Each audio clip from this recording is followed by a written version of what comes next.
Assalamualaikum warahmatullahi wabarakatuh.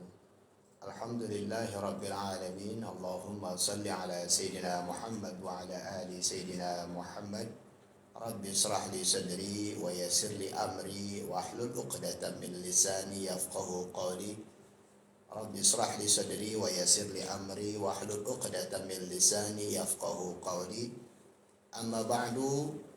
وقال الله تعالى في القرآن الكريم أعوذ بالله من الشيطان الرجيم بسم الله الرحمن الرحيم يرفع الله الذين آمنوا منكم والذين أوتوا العلم درجات وقال النبي صلى الله عليه وسلم إنما بعثت معلما صدق الله العظيم وصدق رسول النبي الحبيب الكريم ونحن على ذلك من الشاهدين والشاكرين والحمد لله رب العالمين. Yang saya hormati mitra Al-Gangga di mana saja Anda berada, semoga Allah berikan sehat walafiat, panjang umur, berkah selamat dunia akhirat. Mudah-mudahan segala doanya, harapannya Allah ijabah, dan mudah-mudahan juga sebelum masuk di bulan Ramadan ini Allah berikan kebahagiaan yang hakiki, yang benar-benar dari Allah Subhanahu wa ta'ala. Yang saya hormati juga di studio ada Bang Acong. Mudah-mudahan Bang Acong dan beserta keluarganya diberikan sehat walafiat, panjang umur, berkah selamat dunia akhirat, dan juga tidak lupa segala doanya, harapannya Allah ijabah. Dan mudah-mudahan yang menyaksikan pengajian ba'da maghrib ini di Radio Al-Gangga 100.3 FM mudah-mudahan mendapatkan barokah dunia akhirat. Amin ya Allah ya rabbal alamin. Mitra Gangga, hari ini pembahasan yang berjudul menyingkirkan kemungkaran, kewajiban semua orang. Dalam hadis Arba'in yang dikarang oleh Syekh Nawawi Al-Bantani, hadis yang ke-34, baginda Nabi Muhammad sallallahu alaihi wasallam bersabda, an Abi Sa'id Al-Khudri radhiyallahu anhu qala sami'tu Rasulullah sallallahu alaihi wasallam yaqulu man ra'a minkum munkaran falyughayyirhu biyadihi fa illam yastati' fa bilisanihi fa illam yastati' fa biqalbihi wa dzalika afud iman. Rawahul Muslim, yang mana artinya dari Abi Sa'id Al-Khudri radhiyallahu an berkata, saya mendengar Rasulullah sallallahu alaihi wasallam bersabda, siapa yang melihat kemungkaran maka rubahlah dengan tangannya, jika tidak mampu maka rubahlah dengan lisannya, jika tidak mampu maka tolaklah dengan hatinya, dan hal tersebut adalah selemah-lemahnya iman. Dalam hadis tersebut ada beberapa hikmah, bahkan pelajaran untuk kita semua. Yang pertama, menentang pelaku kebatilan dan menolak kemungkaran adalah kewajiban yang dituntut dalam ajaran Islam atas setiap muslim sesuai kemampuan dan kekuatannya. Yang kedua, ridho terhadap kemaksiatan termasuk di antara dosa-dosa besar.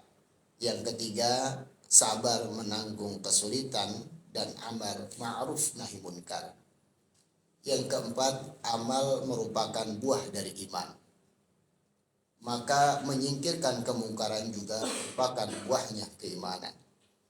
Yang kelima, mengingkari dengan hati diwajibkan kepada setiap muslim, sedangkan pengingkaran dengan tangan dan lisan berdasarkan kemampuannya.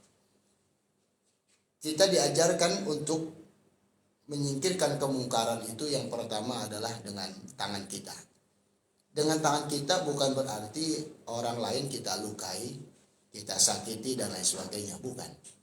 Akan tetapi di sini hikmahnya yaitu kita mau menggunakan tangan kita, yaitu merangkul mereka semua yang masih jauh dari Allah Subhanahu wa ta'ala, yang belum dekat dengan Allah. Kita rangkul mereka dengan kasih dan sayang kita. Apabila kita rangkul mereka, kita hormati mereka sebagai makhluknya Allah Subhanahu wa taala, mereka pun akan menerima kesejukan daripada itu semua. Selanjutnya, ketika tangan kita rangkul tidak bisa, maka sampaikanlah dengan lisan kita. Lisan itu yaitu dengan ilmunya Allah Subhanahu wa taala, ilmunya Nabi Muhammad sallallahu alaihi wasallam dan ilmu yang diajarkan oleh guru-guru kita. Sehingga tidak seenaknya kita berdakwah, menyampaikan amar ma'ruf, mencegah kemungkaran, yaitu dengan seenak nafsu kita. Melainkan kita menyampaikan kebaikan itu adalah kebaikan yang mana sumbernya dari Allah Subhanahu wa taala. Keutamaan mengatasi kemungkaran, Allah Subhanahu wa taala berfirman dalam Quran surat Al-A'raf ayat 165. Bismillahirrahmanirrahim. Falamma nasu ma dzukiru bihi anjayna alladhina yanhauna 'anis su'i wa akhadna alladhina zalamu bi'adzabin ba'isin bima kanu yafsuqun. Artinya, maka tatkala mereka melupakan apa yang diperingatkan kepada mereka, kami selamatkan orang-orang yang melarang dari perbuatan jahat. Dan kami timpakan kepada orang-orang yang zalim siksaan yang keras disebabkan mereka selalu berbuat fasik. Dalam firman ini Allah Subhanahu wa taala memperingatkan kepada kita semua. Kita akan diberikan keselamatan untuk kita yang mau menjauhkan daripada perbuatan-perbuatan yang jahat. Apabila kita mau mendekatkan diri kita kepada perbuatan yang jahat yang tidak mendapatkan ridha dari Allah Subhanahu wa taala, maka Allah berikan timpahan. Allah akan tumpukan daripada siksaan-siksaan yang keras, bahkan kita tidak akan sanggup untuk menerima siksaan tersebut.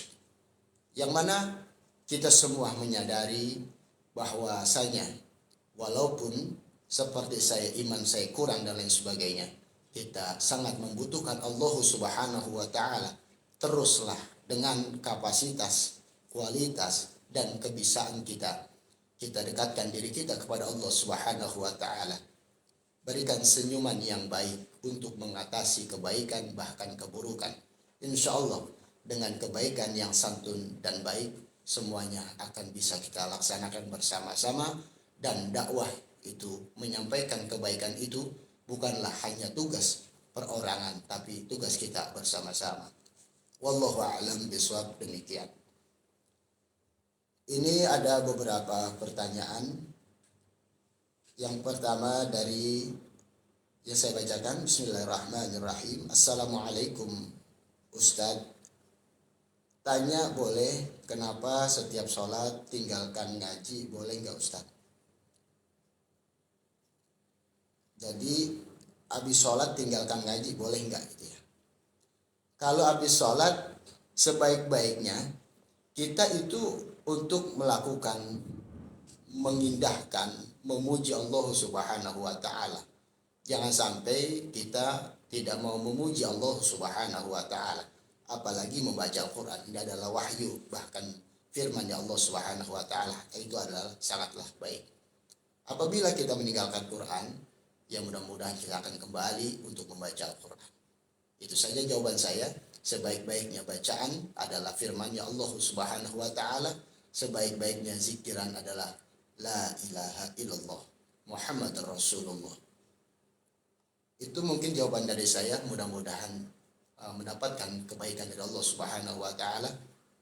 Maka saya tutup dengan kata, yaitu apabila kita dalam hidup kita berjuang di jalan Allah Subhanahu wa ta'ala, kita bantu syiar agama kita, baik terdekat dari rumah kita berperan, ada majelis ta'lim, pondok pesantren, musolah ataupun masjid, kita berperan di sana walaupun kita hanya menjadi bagian jamaah yang hadir saja. Yang kedua, kita jangan pernah memandang makhluknya Allah Subhanahu wa ta'ala dengan pandangan sebelah mata. Walaupun dia berbeda keyakinan, walaupun dia berbeda penampilan, pandanglah mereka dengan kasih sayang karena mereka adalah makhluknya Allah Subhanahu wa Ta'ala. Yang terakhir, mari kita berdoa kepada Allah Subhanahu wa Ta'ala.